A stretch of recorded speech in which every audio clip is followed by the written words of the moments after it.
Livro Caminho, Verdade e Vida, Chico e Emmanuel.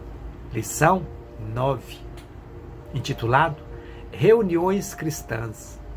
Passagem bíblica, João capítulo 20, versículo 19. E diz assim: Chegada, pois, a tarde daquele dia, o primeiro da semana, e cerradas as portas da casa onde os discípulos, com medo dos judeus, se tinham ajuntado, chegou Jesus e pôs-se no meio deles e disse-lhes: Paz seja convosco. Considerações de Emmanuel. Desde o dia da ressurreição gloriosa do Cristo, a humanidade terrena foi considerada digna das relações com a espiritualidade. O Deuterônimo proibira terminantemente o intercâmbio com os que houvesse partido pelas portas da sepultura, em vista da necessidade de afastar a mente humana de cogitações prematuras. Entretanto, Jesus, assim como suavizara a antiga lei da justiça inflexível com o perdão de um amor sem limites, aliviou as determinações de Moisés, vindo ao encontro dos discípulos saudosos.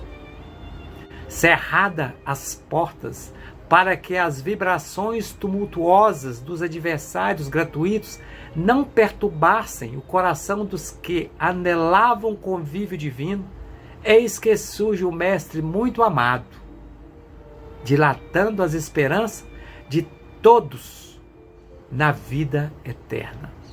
Desde essa hora inolvidável, estava instituído o movimento de troca entre o mundo visível e o mundo invisível.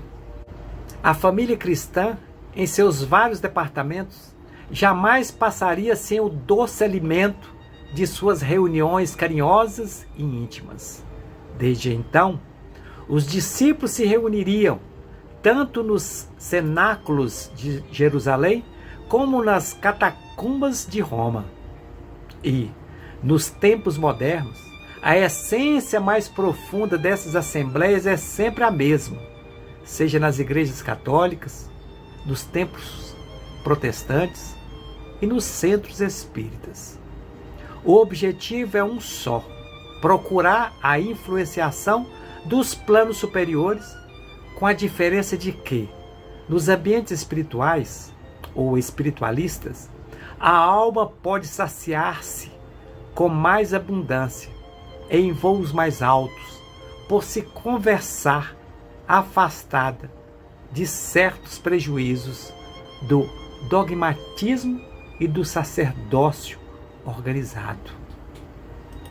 Aí voltamos no Evangelho de João, onde nós vamos encontrar em João 20 algumas passagens interessantes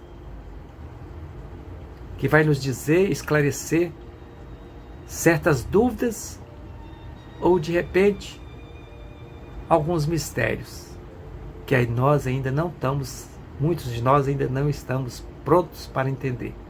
E diz a passagem bíblica assim, em alguns versículos: Chegada, pois, a tarde daquele dia, o primeiro da semana, e cerradas as portas onde os discípulos, com medo dos judeus, se tinham ajuntado, chegou Jesus e pôs-se no meio e disse-lhes: Paz seja convosco.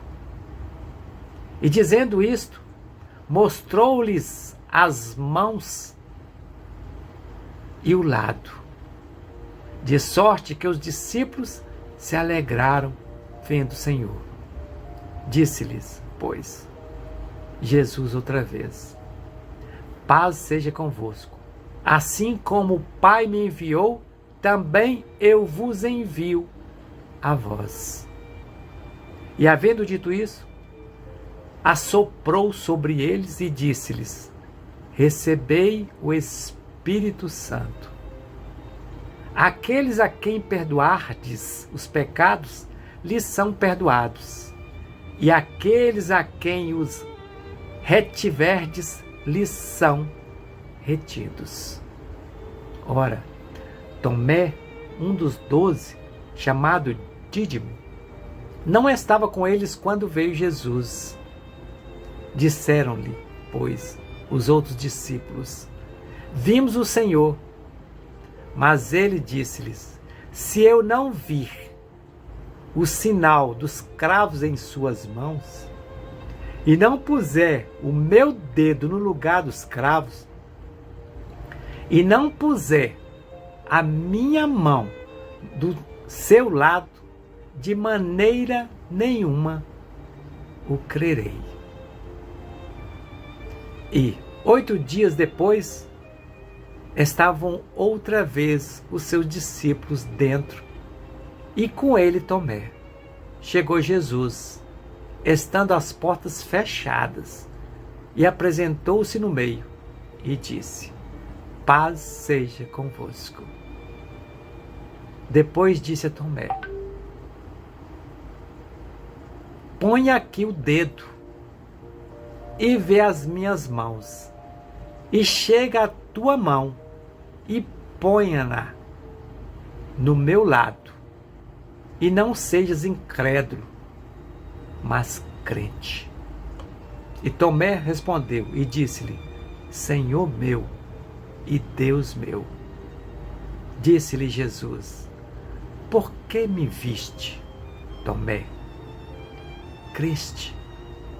Bem-aventurado os que não viram e creram.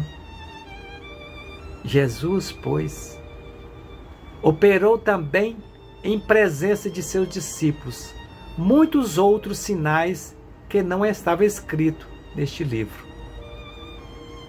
Estes, porém, foram escritos para que creiais que Jesus é o Cristo, o Filho de Deus, e para que, crendo, tenhais vida em seu nome. Nos tempos de hoje, ainda encontramos muitos Tomés, que precisa ver para crer. Buscam respostas, muitas das vezes, em pessoas que detêm o conhecimento, mas não praticam. Por isso, é necessário buscar o conhecimento, para que você não seja enganado por falsos profetas.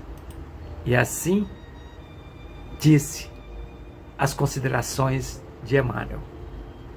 Desde o dia da ressurreição gloriosa do Cristo, a humanidade terrena foi considerada digna das relações com a espiritualidade. É de fato.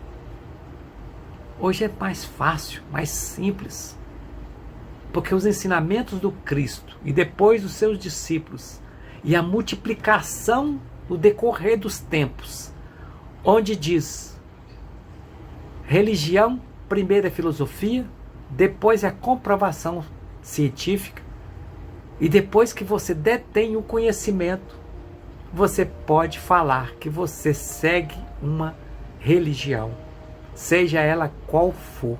Se você não tiver conhecimento, você está sujeito a estar sendo manipulado. Naquela época, como hoje também, muitos ainda falam que não pode ter a comunicação do plano, nós encarnados, com o plano daqueles entes queridos desencarnados. Só que esquecemos, principalmente alguns segmentos religiosos, que têm reconhecimento de vários seres humanos iguais a nós, que são reconhecidos pelas suas obras. E por que nós não podemos nos comunicar quando daqui nós tivermos partido? Será que os outros são melhores do que nós, são escolhidos? Que pai seria esse que escolheria meia dúzia para poder manifestar posterior? E tiraria a maioria? Queria seguir aqueles que realmente foram escolhidos? Deus dá oportunidade para todos na mesma proporção. Só depende de nós praticarmos o amor, a fraternidade, o carinho e ver no exemplo que ele mandou para nós, que é o Cristo, a maneira de atingir o objetivo. É só copiar para você tirar nota 10. Se você der conta, se eu der conta. Como ainda eu estou, ainda muito pequenino, certamente não darei conta de colocar tudo em prática. Mas eu sei a verdade e o caminho. E é Jesus. Que possamos nos encontrar amanhã na próxima lição. Que Deus nos abençoe. Fique na paz do nosso Senhor Jesus Cristo.